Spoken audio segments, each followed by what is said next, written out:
dari hasil pemantauan kami juga itu menunjukkan dari berbagai bentuk kecurangan itu paslon 02 adalah pihak yang paling diuntungkan, ya, yang paling besar diuntungkan, lebih dari 80% dari seluruh praktek kecurangan tersebut, gitu ya.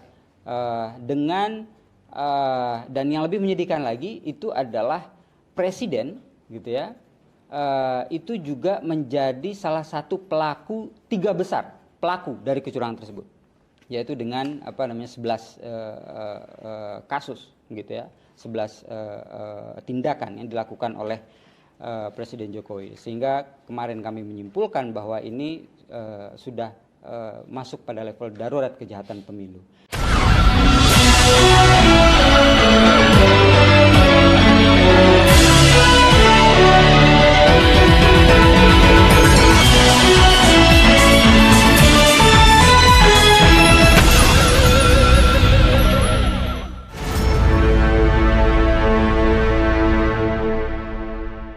Assalamualaikum warahmatullahi wabarakatuh. Kembali berjumpa dengan saya Hirsmun Arif dari Forum News Network.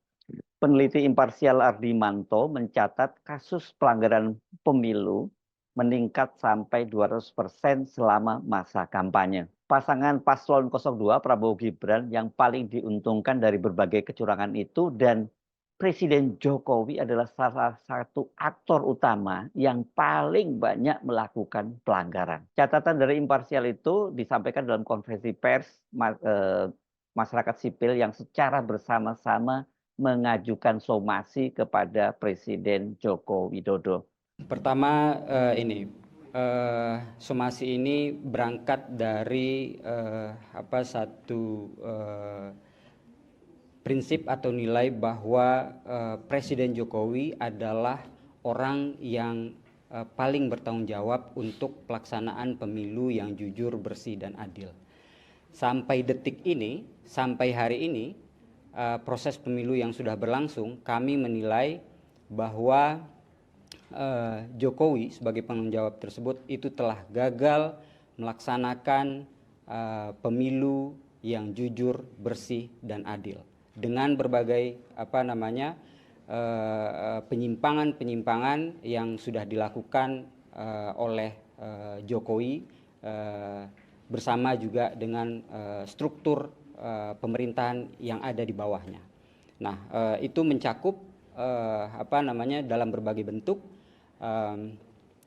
baik itu electoral malpractice atau electoral fraud, gitu ya, atau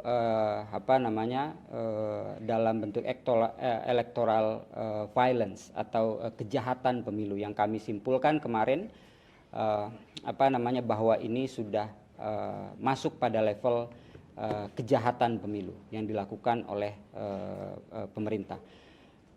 Menggambarkan sedikit kemarin tentang hasil monitoring koalisi, ya, juga bersama dengan Kontras dan teman-teman yang lainnya, terdapat setidaknya itu 121 kasus, ya, penyimpangan kecurangan yang sampai hari ini itu semenjak dimulainya masa kampanye. Sebelumnya kami juga sudah meluncing dari mulai tahapan awal pemilu sejak bulan Mei 2023, dan itu kasusnya hanya 56 kasus, tetapi semenjak dimulainya masa kampanye itu naik 200%, itu ya, menjadi 121 kasus itu setidaknya, gitu, dengan berbagai bentuk kecurangan tadi. Dan dari hasil pemantauan kami juga itu menunjukkan dari berbagai bentuk kecurangan itu paslon 02 adalah pihak yang paling diuntungkan, ya, yang paling besar diuntungkan, lebih dari 80% dari seluruh praktek kecurangan tersebut, gitu ya. Dan yang lebih menyedihkan lagi itu adalah presiden, gitu ya, itu juga menjadi salah satu pelaku, tiga besar pelaku dari kecurangan tersebut, yaitu dengan 11 kasus, gitu ya, 11 tindakan yang dilakukan oleh Presiden Jokowi. Sehingga kemarin kami menyimpulkan bahwa ini sudah masuk pada level darurat kejahatan pemilu. Nah, kalau kita telisik ke belakang, bagaimana pola ini sebetulnya dilakukan oleh Jokowi? Apakah ada aturan hukum yang ditabrak? Kan selama ini argumentasi dari baik dari kubu 02 maupun dari pemerintah itu menyebutkan bahwa mana aturan yang dilanggar, mana pelanggaran terhadap undang-undang. Nah, ini kita ingin menyebutkan bahwa ini lebih dari sekedar pelanggaran terhadap aturan hukum, tapi prinsip-prinsip pelaksanaan pemilu yang jujur dan adil itu yang sudah dilanggar.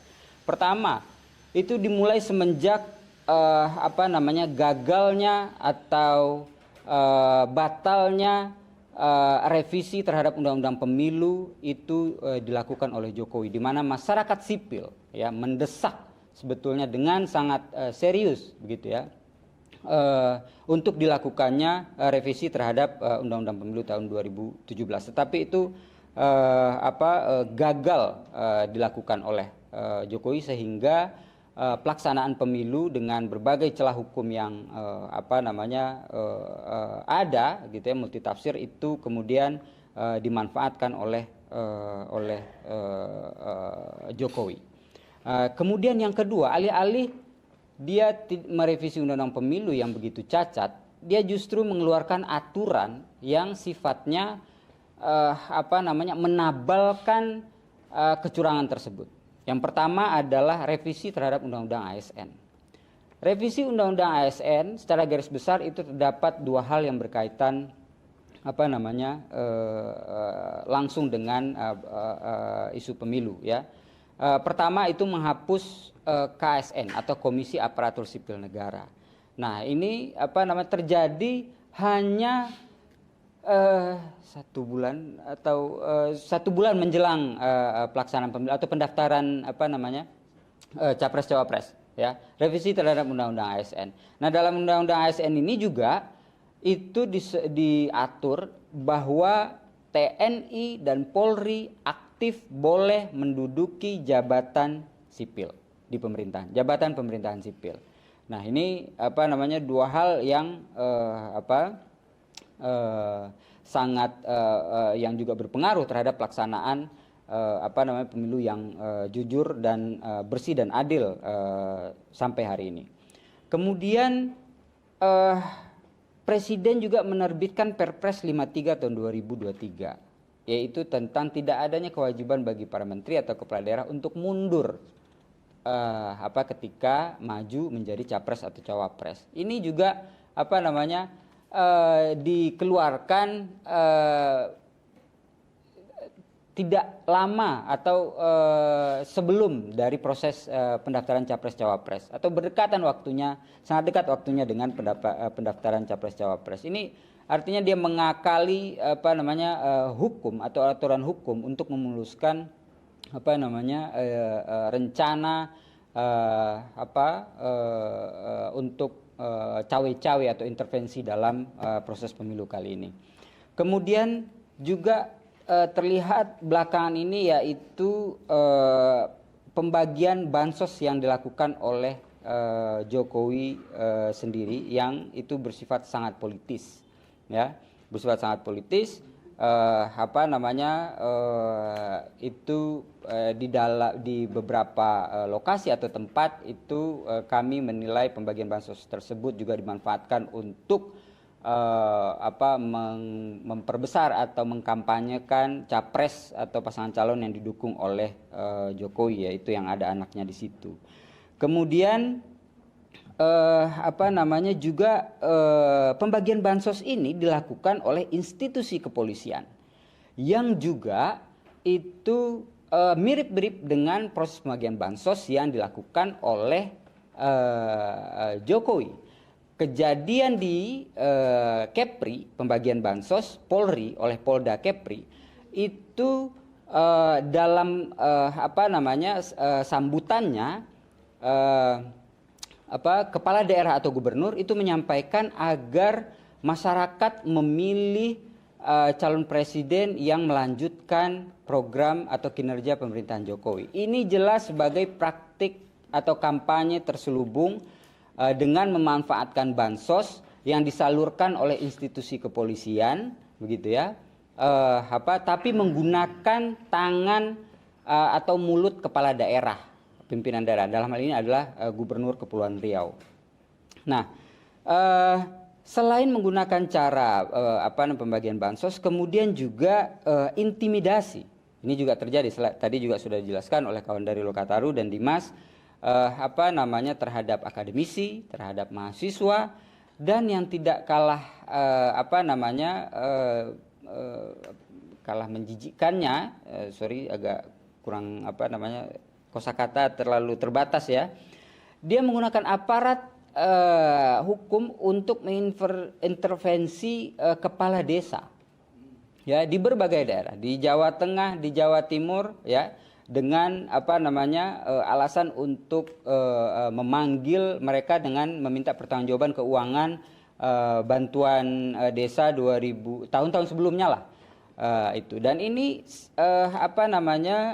sangat rawan digunakan untuk tujuan politik atau kepentingan politik. Kita tahu bagaimana, dan dalam data kami juga itu menyebutkan bahwa kepala desa adalah pelaku terbanyak pelanggaran atau netralitas ASN dalam pelaksanaan pemilu sampai hari ini, gitu. Nah, jadi kesimpulan kami seperti yang dibilang oleh JC tadi, bahwa tidak ada alasan bagi kami untuk tidak mensomasi Jokowi hari ini, karena yang terjadi sampai hari ini itu sudah bukan lagi electoral malpractice atau electoral fraud, tetapi sudah kejahatan pemilu. Demikian Dimas, terima kasih.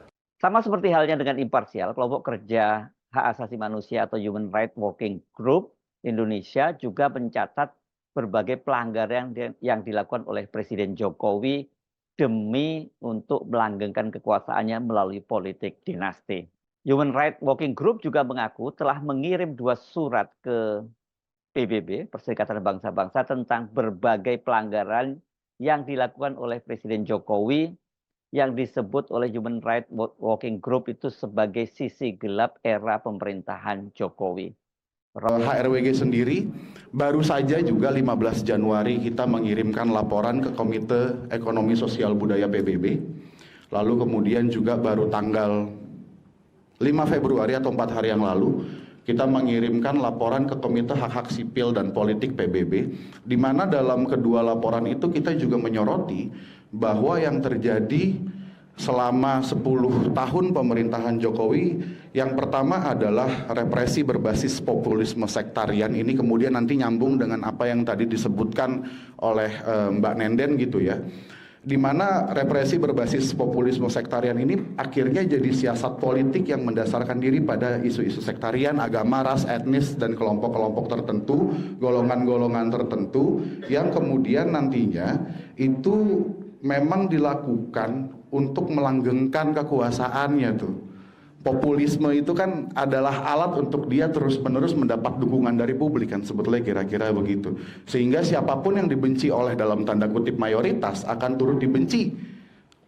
Dan kebencian itu justru dikomodifikasi sedemikian rupa supaya orang-orang juga kemudian yang dalam tanda kutip mayoritas ini terus memberikan suara-suaranya atau memberikan simpati-simpatinya, dukungan politiknya pada Jokowi. Lalu yang kedua, represi ala Orde Baru zaman Soeharto dengan membungkam siapa saja yang melawan kepentingan nasional untuk pembangunan, atau yang kita sebut sebagai represif developmentalism. Sehingga kenapa kita menyebut salah satu dari laporan ini judulnya adalah Sisi Gelap Pembangunan di Masa Jokowi.